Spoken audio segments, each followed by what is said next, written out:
Magandang araw pong muli sa inyo mga kapatid. Ngayon naman po ay muli ko kayong hahandugan ng isang tula. At ang tula ko pong ito ay pinamagatan ko bilang isang mang-aawit. Ang Diyos ang nagpanukala na ang tao ay lalangin, pagkat nais niya'y ang tao sa kaniya dumalangin. Nais niyang sambahin siya buong puso at taimtim. Ang Diyos ay magagalak, malulugod siya sa atin.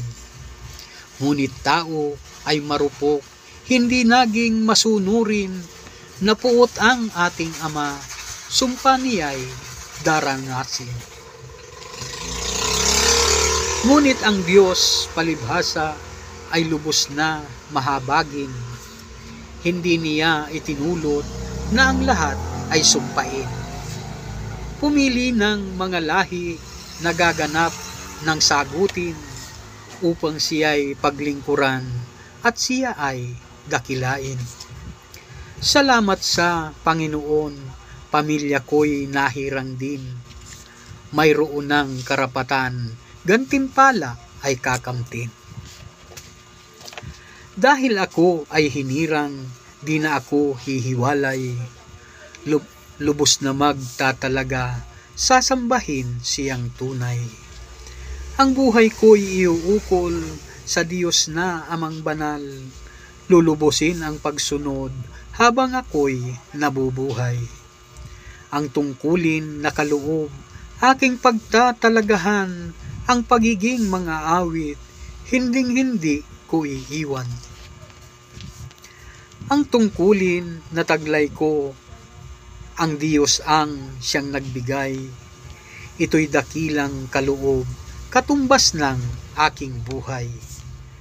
Kahit ano pamanghirap ang aking mapagdaanan, gumugulman ng salapi, di ako mang hihinayang. Ang pagtupad ng tungkulin, ito'y aking kaaliwan. Ang pagiging mga awit, ito'y aking kayamanan.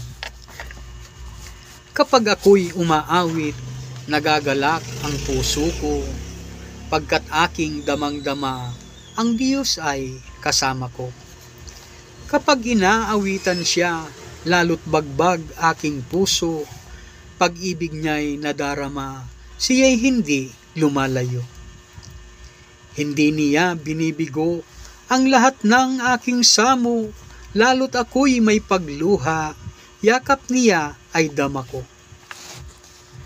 Salamat po, Panginoon, sa yakap mo na kay higpit. Hindi mo po binitiwan ng kahit na isang saglit. Kapag ako'y may dalahin, may sakit at mga hapis, agad binibigyang lunas, dinitinig aking hibig. Kapag nais makabitiw, agad akong hinahapit ng iyo pong pagkalinga at malabay mong pag-ibig. Wala akong maiganti sa lahat niyong kabutihan, kaya naman bilang lingkod, patuloy kang aawitan. Mga awit ng papuri na sa iyo lang iaalay, upang ika'y luwalhatiin, bigyan ka ng kaaliwan. Maglilingkod ako sa iyo, anuman ang kasapitan, pupurihin kita, Ama, habang ako'y nabubuhay. Amen.